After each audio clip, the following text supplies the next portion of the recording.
안녕하세요. 오늘도 사연 살롱을 찾아주셔서 감사합니다. 누군가 당신이 존경하는 사람이 누구냐고 묻는다면 어떻게 대답하실 건가요? 성공한 사업가이거나 역사의 이름을 크게 남긴 위인이거나 언뜻 떠오르는 대부분이 특별한 사람들일까요? 저는 친정 아버지라고 답하고 싶어요. 물론 남들 보기에 대단한 분은 아니에요. 평생을 공무원으로 살아온 평범한 분이거든요. 건설, 그리고 개발과 관련된 직군에 근무했기에 마음만 먹는다면야 개발 예정 정보를 몰래 넘기고 받은 뇌물로 큰 재산을 쉽게 쌓을 수 있었을 거예요. 그러나 아버지는 단 한 번도 뇌물을 받지 않았어요. 퇴직하던 그날까지 재산이라고는 공무원 연금과 노후에 쌀꼬라 다니지 않을 정도의 적금밖에는 없었지만 오히려 스스로를 자랑스러워 하셨죠. 딸내미한테 좋은 구두 한 켤레 얻어 신어도 된다니까요. 정년퇴임 기념으로. 아냐, 지금 있는 것들도 쓸만한데 뭘. 쓸만하기는 다 떨어진 밑창만 해도 벌써 몇 번씩 바꿨다는 거 내가 다 아는데. 아빤 진짜 괜찮다니까는. 왜요? 공무원이어서? 사람들이 뒷돈 받은 걸로 사치 부린다고 손가락질할까봐? 그런 거 아닌데 뭐. 내일부터는 공무원도 아니고. 공무원이어서가 아니라 작은 욕심이 큰 욕심으로 쉽게 번져버리는 사람들을 너무 많이 보면서 살아왔기 때문이야. 아빤 그렇게 되기 싫어. 하긴 건설이랑 개발 쪽에서 일하다 보면 투기꾼들이니 사기꾼들이니 얼마나 많이 봤겠어. 나쁜 공무원들도 꽤 많았을 거고. 말도 못하지. 억소리 오가는 돈노름 앞에서 사람 변하고 망가지는 거 순식간이더라. 그런 데는 약도 없어. 그래도 난 좀 아쉽다. 평생 일한 직장에서 퇴직하는 건데. 아쉽기는 오히려 떳떳하게 떠날 수 있어서 좋은걸. 네? 아빠가 한평생 아침 이슬처럼 깨끗하게 살았다는 거 우리 딸이 알아주고 하늘이 알아주잖니. 후배 공무원들한테 귀감이 되는 모습으로 퇴직할 수 있는 것만으로도 충분히 행복해.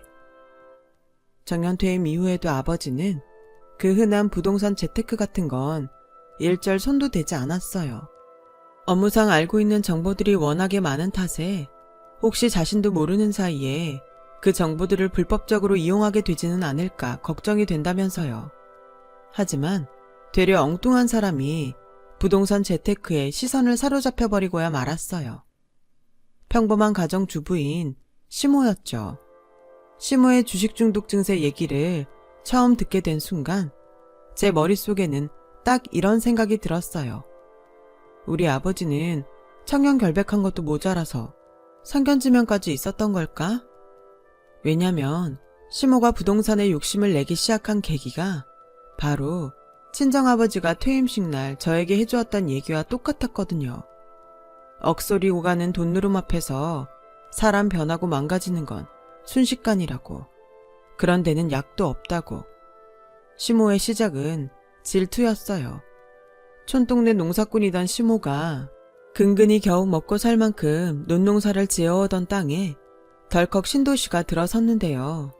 시고모가 논을 팔아 돈방석에 앉은 모습이 평생 라이벌과 같은 사이로 지내왔던 시모의 심기를 뒤틀어 놓았던 거죠. 사촌이 땅을 사도 배가 아프다는데 하물며 시자까지 붙은 시누이가 벼락부자가 되었으니 오죽했으려고요. 암튼 그렇게 시모는 네가 됐는데 내가 못 될 게 뭐 있어? 라는 심산으로 부동산에 눈이 뒤집혀버렸던 거죠. 저희 부부도 모르는 사이에 집 전세금에 자동차에 보험 해약금에 있는 재산 없는 재산 싹싹 끌어다가 덜컥 땅을 사버렸더라고요.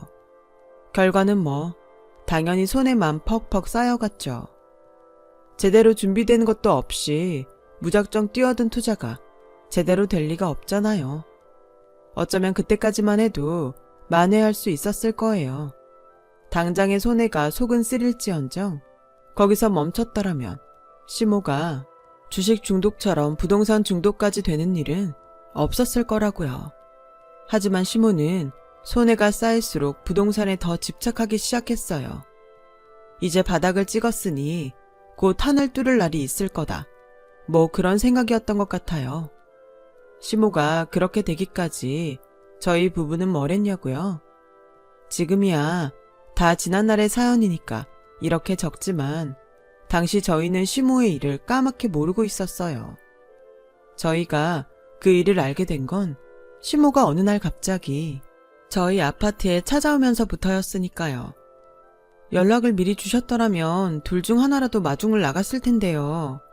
아서라 얘, 맞벌이 하는 부부가 시간 내기 오죽 어려우려고. 오는데 복잡하진 않으셨고요. 대중교통이 잘 돼 있어서 어렵지 않았어. 대중교통이요? 차는 어쩌고요? 차? 차는 그냥 뭐. 암튼 내 아들 잘 지내나 얼굴도 볼 겸 너도 별일 없나 안부도 물을 겸 해서 왔어. 이래저래 요 근방에 볼 일도 좀 있고. 그럼 며칠 머물다 가시겠네요? 왜?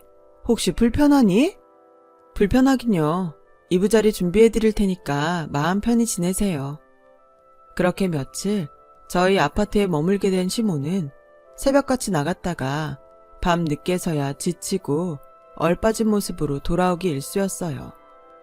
저희 부부는 어딜 다녀오냐는 질문에 매번 얼머부리는 시모의 행동이 영 불안하게 느껴졌고 그 불안감은 오래지 않아 현실로 닥쳐왔어요. 저희 부부가 퇴근하고 집으로 돌아와 보니 시모가 웬일로 집에 있더라고요. 저녁 식탁까지 떡 부러지게 한 상 가득 차려놓은 채로요. 신경 써서 차렸어. 천천히 먹으면서 들으렴. 무슨 중요한 얘기라도 있는 분위기네요. 이래저래 알아보니까 요새 이 동네 아파트 값이 많이 올랐다더구나. 어머님, 혹시 그동안 집 알아보러 돌아다녔던 거예요? 이 동네 와서 사시려고요? 너희 집을 팔아버리면 어떻겠니? 네? 내가 요 근처에 새로 받은 부동산이 하나 있는데 말이야. 잠깐만요, 어머님. 집 한 돈을 가져다가 부동산을 하겠다는 얘기는 아니죠? 네? 그럼 좀 안 되니? 무슨 그런 말도 안 되는 말씀을. 누가 뭐래도 여기 절반은 내 아들 집이야. 네가 가타부타 따질 일이 아닌 걸로 보이는구나. 나머지 절반은 제 집이기도 하고요. 그리고 남편이 아무리 어머님 자식이어도 엄연히 별개의 가정인데 이건 아니죠. 설마 아니, 쉐미가 아들 며느리 죽을 길로 내몰까? 이게 다 자식도 잘 되고 부모도 좋자고 하는 일이야. 그러니 더 토달지 말고 시키는 대로 하지 그러니? 너무 당황한 제가 대꾸조차 못하는 사이 줄곧 잠자코 듣고 있던 남편이 갑자기 웬 부동산 타령이라며 시모에게 따졌어요. 그러자 시모가 대뜸 역정을 내며 부동산으로 돈방석에 앉은 시고모를 향한 질투의 말을 쏟아냈어요. 그 여자는 되는데 나는 왜 안 되냐며 억울해하기도 했죠. 그런 모습을 보는 남편이 속 많이 상해하더라고요. 그래서 저는 일단 남편에게 자리를 잠시 비워달라고 했어요. 그렇게 저는 시모와 다시 마주 앉아 물었어요. 그래서요? 전 재산 다 털어넣었다는 땅은 지금 상황이 어떤데요? 시모는 대수롭지 않은 일이라는 듯 무척이나 태연하게 대답했어요. 웬 하수처리장이 들어온다더구나.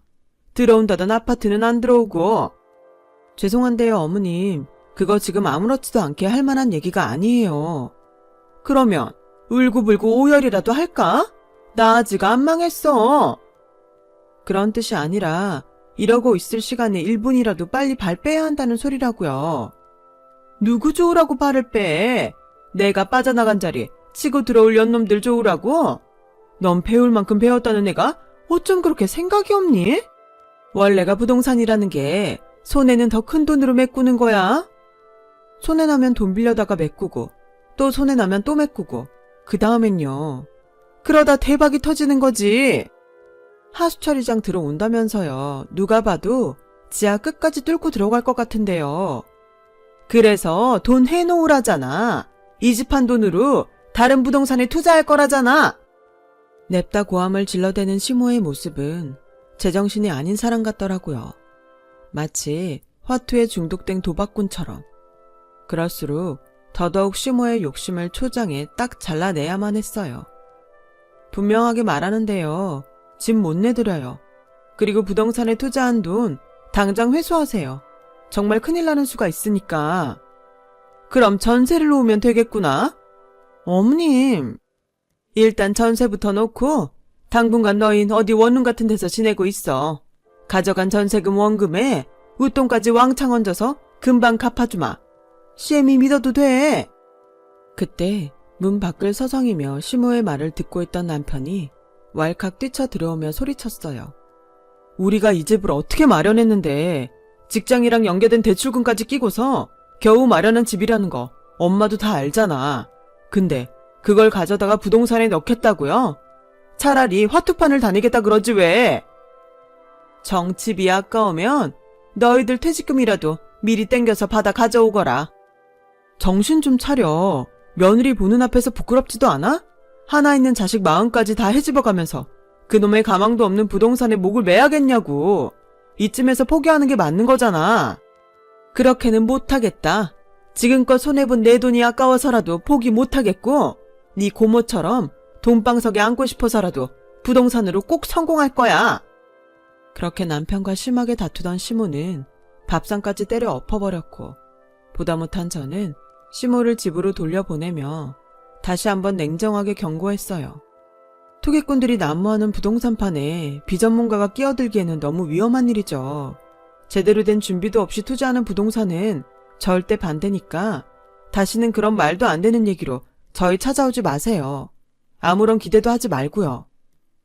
제가 말을 마치기 무섭게 시모는 사연으로 옮기지도 못할 만큼 아주 악독한 저주를 저희 부부에게 퍼부으며 나갔어요. 물론 그때나 지금이나 저희 부부는 시모의 욕심을 딱 잘라내 돌려보낸 것에 대한 후회나 미련 따위는 전혀 없어요. 그렇게라도 하지 않았더라면 폭주 기관차와도 같은 시모에게서 가족을 지킬 수 없었을 테니까요. 저희 부부와 연락 없이 보내던 그 짧은 며칠 동안에도 시모의 부동산 중독 증세는 걷잡을 수 없이 번져나가고 있었거든요. 지금보다 훨씬 큰 일들이 그것도 아주 줄줄이요. 시모와 다투던 날로부터 며칠 뒤 저희 부부는 오랜만에 친정 부모님과 함께 낚시터에서 짧은 휴가를 보내며 시모로 인해 뒤죽박죽이 되어버린 마음을 달래고 있었어요. 그런데 내내 고민에 잠겨있던 아버지가 휴가 마지막 날 밤이 되어서야 충격적인 사실을 털어놓더라고요. 내가 일전에 했던 말 기억하니? 돈이 사람을 어떻게 망쳐놓는지에 대한 이야기 말이다. 그럼요. 당연히 기억하지, 아빠. 설마? 사부인이 며칠 연이어 들이닥치는 바람에 아주 고역이었어. 뭐라는데요? 아빠한테도 돈 달래? 부동산에 투자하겠다고? 노후자금이라고는 공무원 연금이랑 작은 적금밖에는 없다고 하니까 연금을 일시불로 받아다가 달라는 둥, 노후는 자신이 책임질 테니까 적금을 깨서 내놓으라는 둥. 그 눈빛이 공무원에 재직하던 시절 봐왔던 망가진 사람들이랑 똑같더라. 그래서요, 돈 해준 건 아니지? 당연히 거절했지. 했는데 한참을 망설이던 아버지는 어렵게 말을 이어갔고 그 내용은 기가 막혔죠. 부동산 개발 관련 공무원 인맥을 소개시켜달라고 그렇게 떼를 써대지 뭐냐. 이제는 아주 공무원한테까지 접근해서 부동산 개발 정보를 빼내시겠다? 아주 막가자는 거네. 불법이잖아 그거. 진정해. 아무도 소개 안 시켜줬으니까는. 잘했어. 앞으로도 절대 휘둘리지 말아요. 뇌물이다 뭐다 무슨 짓을 벌일지 모르는데 까딱하다가는 아빠까지 덤태기 쓰는 수가 있어. 하긴 그게 얼마나 위험한 일인지 아빠가 제일 잘 알겠지만. 사부인 많이 절박한 모양이더라. 땅값이 단칸방 월세도 못 구할 만큼 떨어진 모양이야. 그 정도면 뭐 휴지 조각 됐다고 봐야지. 그러게 왜 무턱대고 부동산 같은 데 눈독을 들여가지고서는. 신경 쓰지 마요. 혹시나 괜히 연민 같은 것도 품지 말고요. 무슨 일 생기면 바로 연락하고. 알았죠? 한층 더 복잡해진 마음으로 휴가를 마친 저희 부부는 집으로 돌아오는 내내 말 한마디 쉽사리 꺼낼 수 없었어요. 묵묵히 운전만 하던 남편은 어떻게 장인어른한테까지 평생을 얼마나 반듯하게 살아오신 분인데 모욕을 해도 정도가 있지. 그러게 무슨 수를 써도 얼른 써야겠어. 1분 1초가 살얼음판이다 아주. 혼자 고민하지 말고 같이 얘기해. 같이 찾아보자고 방법. 우리가 부부잖아. 여보. 응? 아무리 생각해봐도 이것밖엔 방법이 없는 것 같아. 우리 엄마가 쉽게 말려지지도 않을 것 같고. 그래서 말인데 은희야. 왜 뜸을 들이고 그래? 사람 불안하게. 이혼하자. 뭐? 당신 볼 면목도 없고 장인 장모님께 너무 죄송해서 차마 사과도 못하겠고 우리 엄마랑은 멀어져 줄게. 그러니까 넌 장인 장모님이랑 같이 아무 일도 없던 것처럼 행복하게 살아. 저와 친정 부모님을 향한 시모의 행동이 얼마나 죄스러웠으면 남편이 이혼까지 결심했을까요? 그 심정이 참 안쓰럽더라고요. 당연히 이혼을 받아들일 수 없었고요. 남편의 잘못도 아닌데다가 제가 지켜내겠다고 다짐했던 가족에는 남편도 포함되어 있었으니까요. 저는 절대로 남편을 놓을 수 없었으니까요. 대답하기 전에 하나만 물어보자. 우리 아빠 정년 퇴임하던 날 당신이 아빠한테 구두 선물했더라? 딸 자식이 그렇게 안달복달을 해도 괜찮다던 아빠였는데 우리 아빠한테 뭐라고 말했길래 선물을 받으셨을까? 존경합니다, 아버지. 당신 다 알고 물어보는 거야? 어떻게 몰라.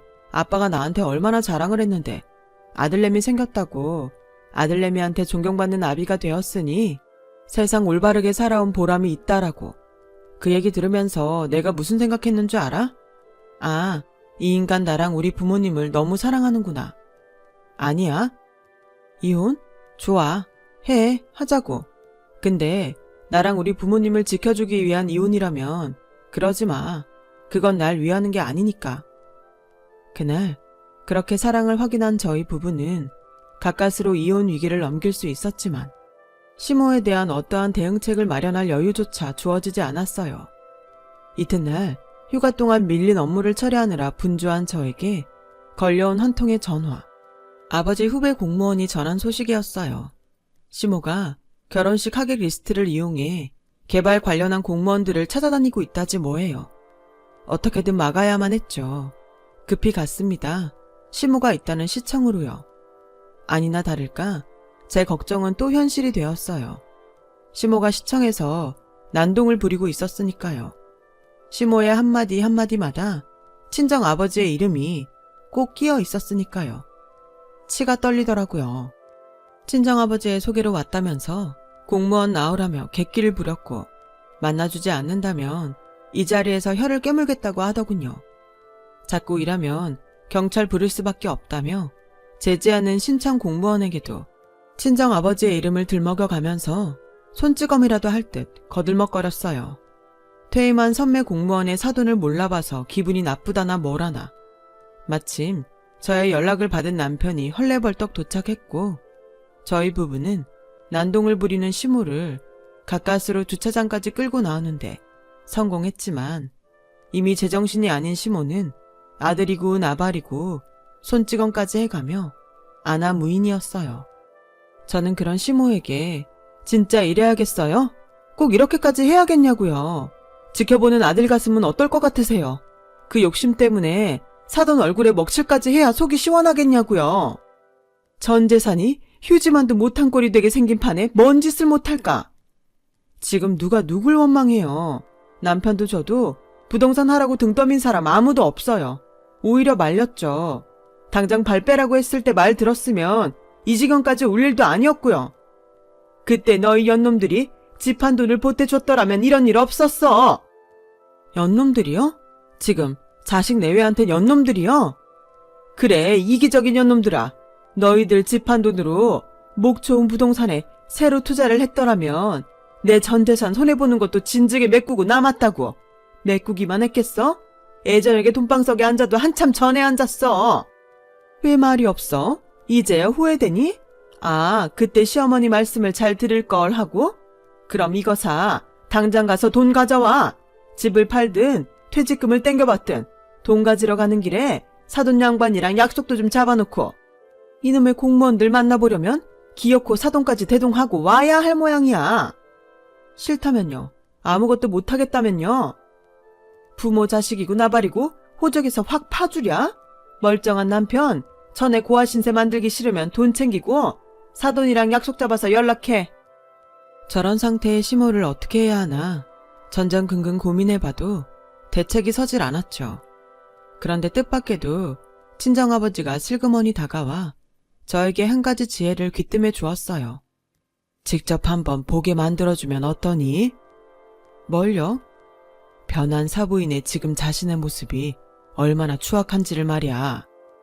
그로부터 며칠 뒤 저희 부부가 먼저 시모에게 연락했어요. 친정아버지의 소개를 받아 함께 꼭 갈 곳이 있다면서요. 시모는 무척이나 큰 기대를 품은 눈치를 노골적으로 드러내며 순순히 따라왔어요.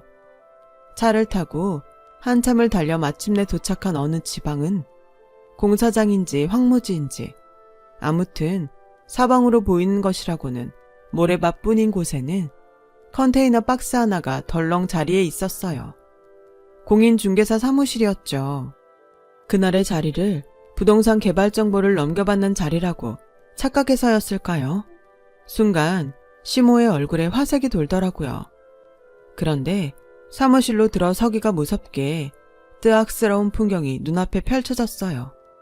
줄담배에 오가는 욕설과 고함에 몇몇은 주저앉아 오열하고 있고 그들 모두는 부동산 중독자들이자 사기 피해자들이었죠.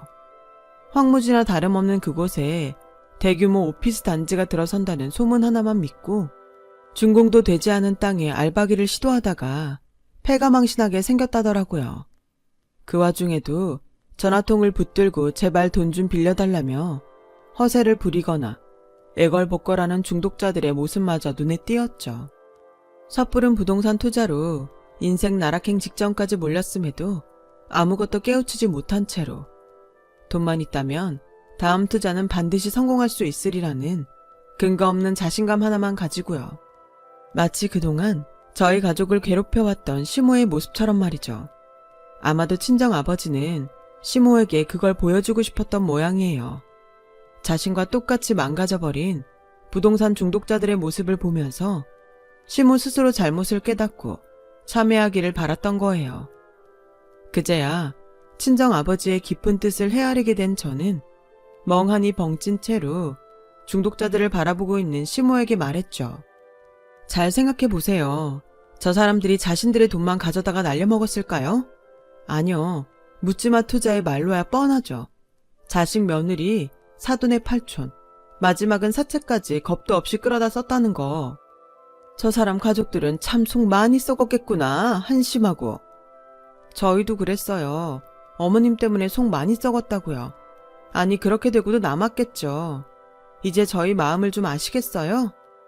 얘 지금 뭐라니? 누구랑 누구를 같은 취급이야? 어머님, 투자 한 번 실패했다고 사람 무시하는 거 아니다? 내 사전에 2번의 실패는 없으니까 일전에 얘기했던 돈이나 마련해오렴. 투자 정보는 무슨 수를 써서라도 사돈한테 직접 듣도록 할 테니. 제발 귀 좀 열고 들으세요. 눈 좀 똑바로 뜨고 잘 보시라고요. 저 사람들이랑 어머님의 모습이 대체 어디가 다른 거죠? 저한테는 똑같이 보이는데요. 어머님 맘맞다나 한심하고 추악하고. 실패자들한테 함부로 갖다 붙이지 말라니까. 나는 분명 저 사람들이랑 다를 거야. 그때 휴대폰으로 통화 중인 중독자들의 목소리가 각자 한마디씩 들려왔어요. 기껏 한번 실패했다고 사람 무시하고 그러는 거 아니야 임마. 선배, 이번엔 진짜 좋은 정보라고요. 3억만 어떻게 해주시면 1년 내로 갚아요. 내일 중으로 돈 안 해주면 자식이고 나발이고 호적 파버릴 줄 알아. 급한 대로 전세금부터 빼서 좀 보내봐봐. 정 안 되겠으면 아빠 퇴직금이라도 미리 땡겨 받아오던가요. 하나같이 시모가 저희에게 했던 말들 판박이었죠. 비로소 시모는 겁에 질린 표정으로 중독자들을 바라보기 시작하더군요. 저 사람들은 일말의 반성조차 하지 않고 있어요. 오히려 현실을 부정이나 하면서 더 깊은 수렁으로 스스로를 끌어내리고 있을 뿐이죠. 어머님처럼요. 나? 나처럼? 네, 똑같죠. 생각할 시간을 좀 드리죠. 부동산을 포기하지 못하겠다면 네, 그러세요. 단 부모 자식 사이 스스로 끊어낸 셈이니 앞으로 무슨 험한 일이 생기더라도 외로워하거나 원망할 자격 없다는 것만 알아두시고요. 저와 친정은 앞으로도 결코 단 하나의 도움조차 건네지 않을 거고 친정 아버지 얼굴에 한 번만 더 먹칠하고 다녔다가는 가만히 있지 않을 테니까. 그날 시모는 자신과 똑같이 추악하게 망가져 있는 중독자들과 냉정하게 떠나는 저희 부부를 번갈아가며 바라보았어요. 허망하고 공허하다는 눈빛으로 말이에요. 그렇게 지금 누군가 저에게 세상에서 가장 존경하는 인물이 누구냐 묻는다면 제 대답은 여전히 아버지입니다예요. 남편도 마찬가지고요. 소나무처럼 변치 않는 반듯함으로 저희 부부의 삶에 늘 귀감이 되었고 도저히 구제불능일 것만 같던 사람에게마저 깨우침을 주었으니까요. 자신의 잘못을 모두 뉘우친 시모는 깊은 산속 암자에서 지내고 있어요. 정식 승려가 된 건 아니지만 절간에서 밥을 짓고 청소를 하고 공양을 드리면서 마음 수양을 하고 있어요. 꽤 좋아 보이더라고요. 자신도 모자라 천륜마저 해치려 들었던 헛된 욕심을 반성하고 계신데요. 그 모든 것이 친정아버지가 저에게 귀뜸해 주었던 지혜 덕분에 가능했던 일이라고 생각해요. 시모가 부동산 중독자들의 모습을 통해 자신의 추악한 민낯을 마주하지 못했더라면 끝끝내 잘못을 깨우치지 못했을 테니까요. 그래서 전 올바른 사람을 믿어요. 그들이 가진 힘, 사람을 바꾸어 놓는 선한 영향력을요. 저도 그런 사람으로 살도록 노력하려고요. 지금까지 저희 이야기 들어주셔서 감사해요. 여러분의 옆에도 좋은 인연들이 자리해서 행복한 삶 이루어 나가셨으면 합니다. 여러분, 사연 댓글에 응원과 현명한 조언 부탁드려요. 좋아요와 구독은 저에게 큰 힘이 됩니다. 오늘도 좋은 일 가득하세요.